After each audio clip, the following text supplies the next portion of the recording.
And hello, everybody. Welcome to the show. My name's EJ, alongside with D-Shep and the guest host for tonight, Electrifying Gaming. Say hello to everyone, gentlemen. What's going on? What's going on? What up? What up? Well, long week, and you know what? After we already discussed Takeover, but tonight we're going to be covering Raw, SmackDown, and of course the Money in the Bank pay-per-view. Well, should we address that before we go into anything?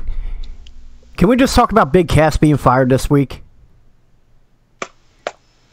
Rest in peace, man. What are you clapping for? For what he just said, Big Cass is gone, baby. That's a good. That man was the future. Do you really think so? I mean, he has so much potential. Like, I don't know if he would have been great as like a singles. I think really great in tag. He should have stayed in tag. I don't think it should have been Enzo though. It didn't fit with him. Because that's like a big man carrying this little man, you know what I mean? Like if he had like two powerhouses like Big Cass and then maybe like Baron Corbin, something like that, it would maybe would have last. Corbin could have worked a little bit. Like if he would have went Cass with like I wouldn't say like the front office, what do they call it? The authority. If they did like an authority type of thing, that could have worked. Oh. Yeah.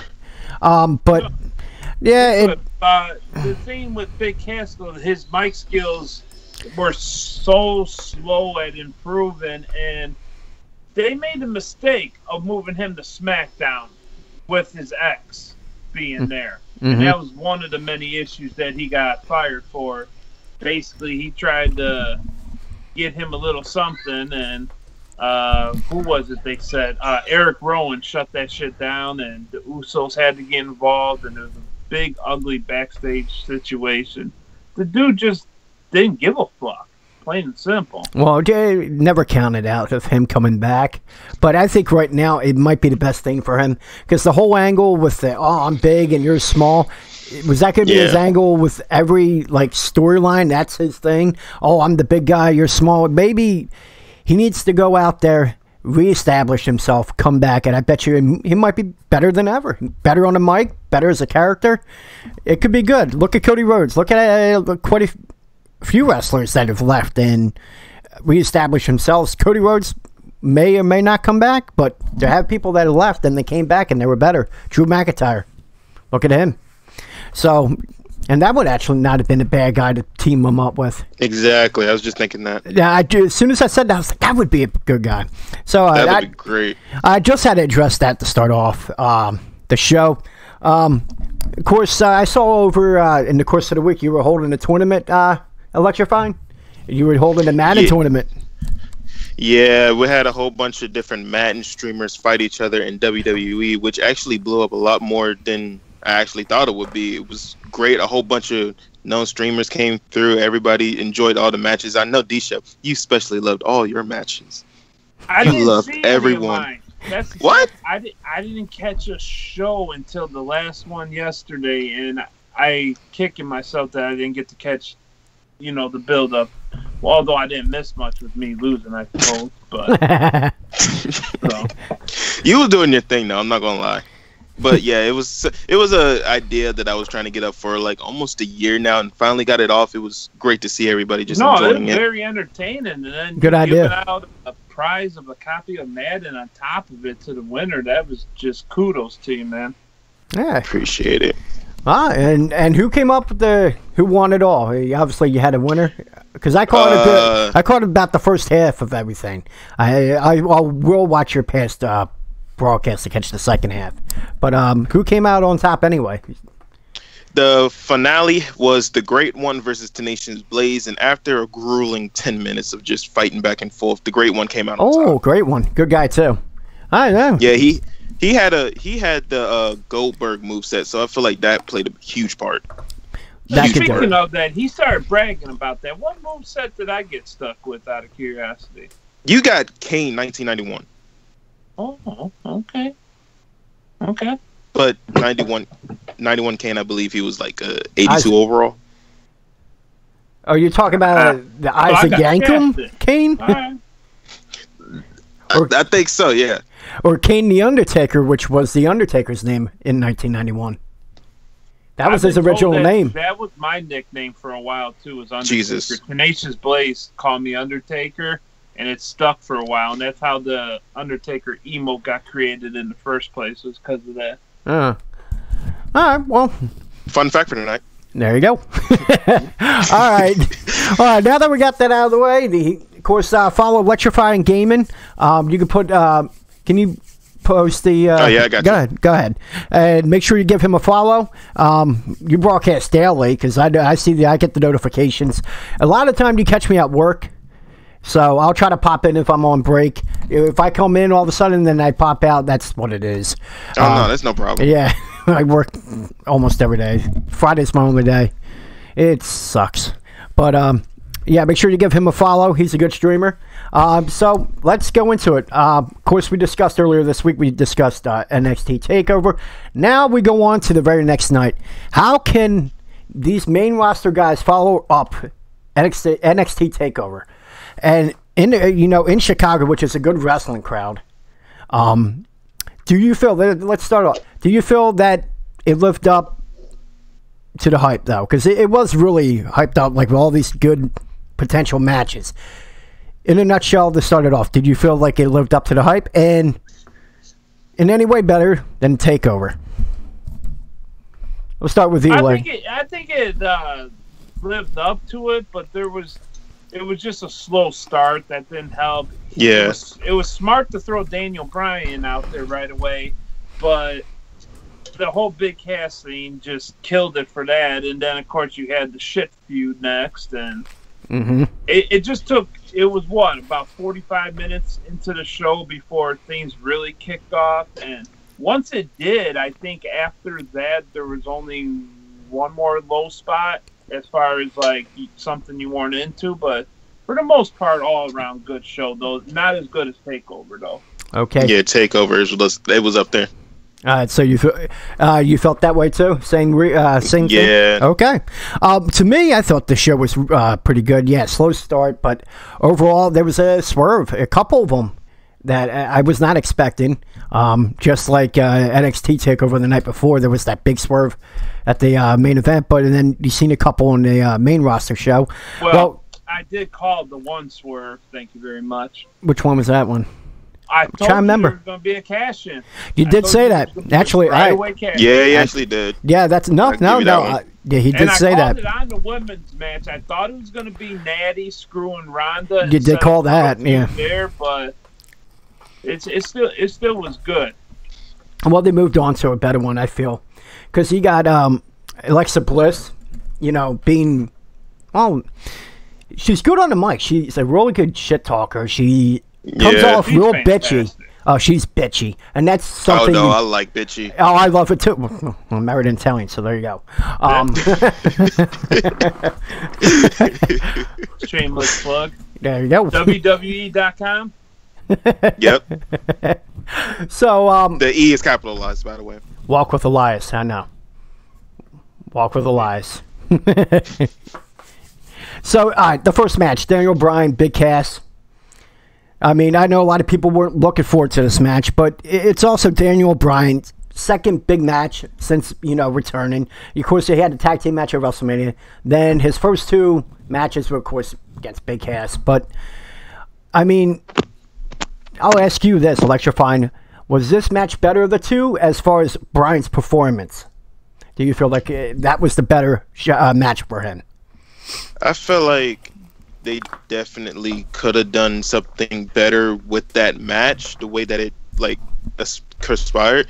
But I believe that Daniel Bryan didn't live up to the hype of his fighting ability as he normally would be. I probably think it was because of he hasn't been in the ring 3 years for that long. Yeah, but felt like he was a little rusty. But I mean, as soon as he gets back in there fighting again, that performance is just going to be up there where it used to be. I feel like Big Cass. I don't know if it was what you said, but I think it's just more of that stamina more than any. I don't think it's like a straight normal rust like you would think of. I think he's just nervous, and WWE's nervous to go to that high octane offense that he used to have. And you see a little bit of it every now and then. He does the and gets revved up. Yeah. He'll bounce from turnbuckle to turnbuckle. But when he used to do that, it was like turnbuckle, turnbuckle, turnbuckle. It was like 5, 6, 7 straight times. Now it's maybe twice. Yeah, but that was before the injury, careful. They've done his return awful well, though, because you didn't want to push him to the moon right away and then have something happen and then everybody's trashing them on the internet. They've made him look strong at times, fairly weak at times. I think they're doing a nice, like EJ always says, a nice slow build with him. And and I think by WrestleMania. Yes, and that's what I've been saying. Like, probably by then, the Miz is going to have the title by then. And I feel there would be a good chase. They gave you a little tease in that gauntlet match, which dude. We'll talk about later. But. Oh, yeah. It was a perfect move by them.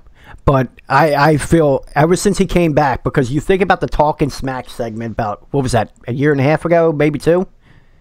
When the Miz went off on Daniel Bryan. So that was almost 2 years ago. And when he came back, that's the first thing I thought. Them two are going to go at it, and it's got to be a WrestleMania match. It could not be not one pay-per-view sooner. It has to be that one. Pardon me.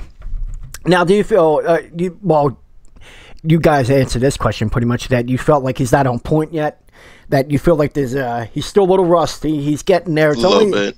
It's a second match. I mean, and you also got to remember, he's also lighter than what he was when he competed 3 years ago. He lost 30-some pounds.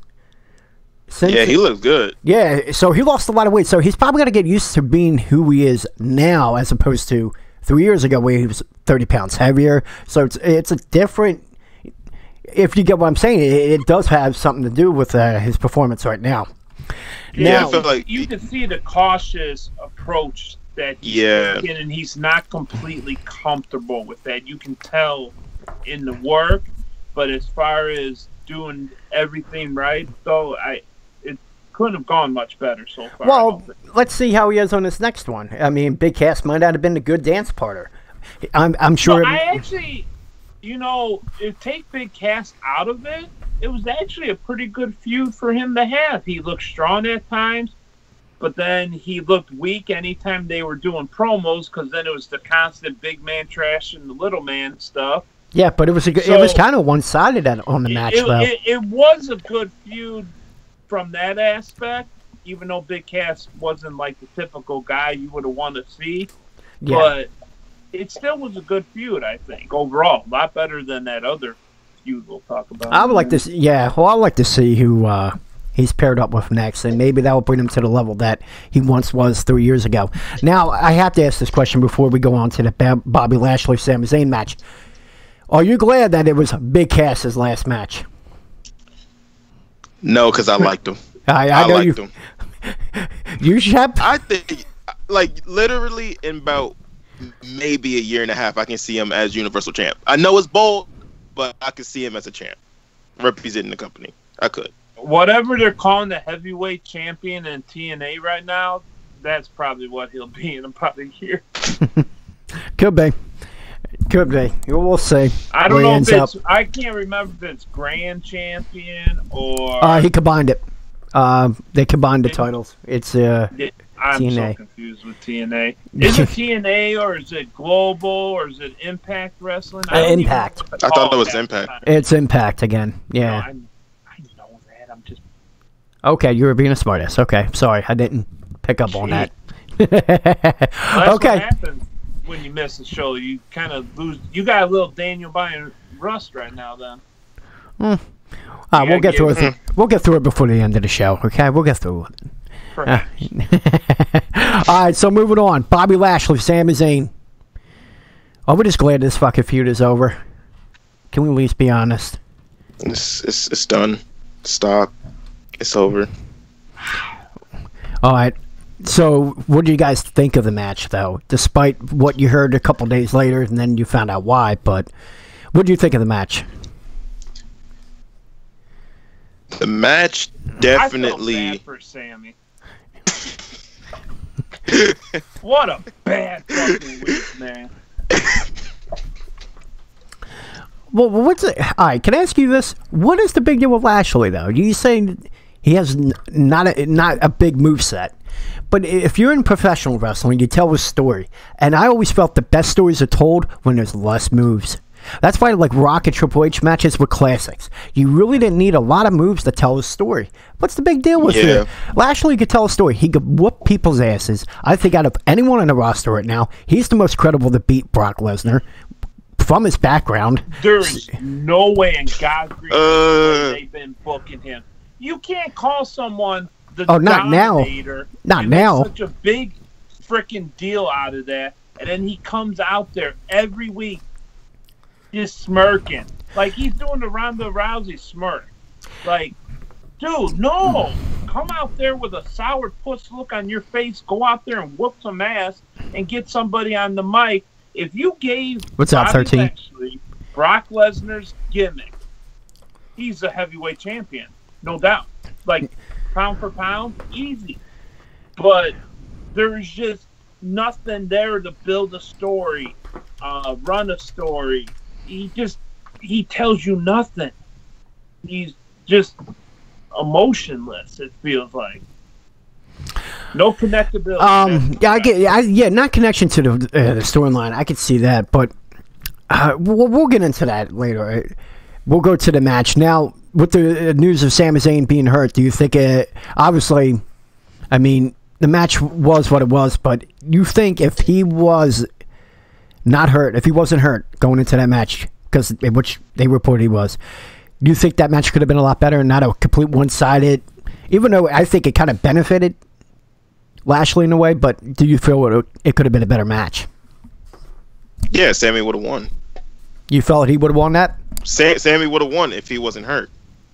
But limitations from pain is never a good thing for somebody. If he doesn't have pain, Sami Zayn is beating Lashley, and then the storyline's over. Okay, so you have him going on top, and of course the only thing we do know now is that Lashley did go on top. But was that the plan all along? Probably not. Felt like it was. I felt like the plan might have been for Sammy to win the first match, and I have a feeling the feud wouldn't have been over. Is my gut feeling. There would have been a second match. Or a possible third being the end-all, be-all at SummerSlam. I don't think that match would have been big enough with all the new matches coming up. I don't think that would have even mattered. Like, take that match out and then put another one in. It wouldn't even been that important. Oh, okay. All right. Well, of course, to me, I felt the match was kind of a dud. No one... What we know now, I can see why. And they were just trying to protect him, and then the news came out that he's going to be out for the rest of the year. And you sent me the article yesterday, Shep, that he can't catch a break. It's a sin. I mean, he had a bad feud into this, and it was like his way of kind of separating from Kevin Owens.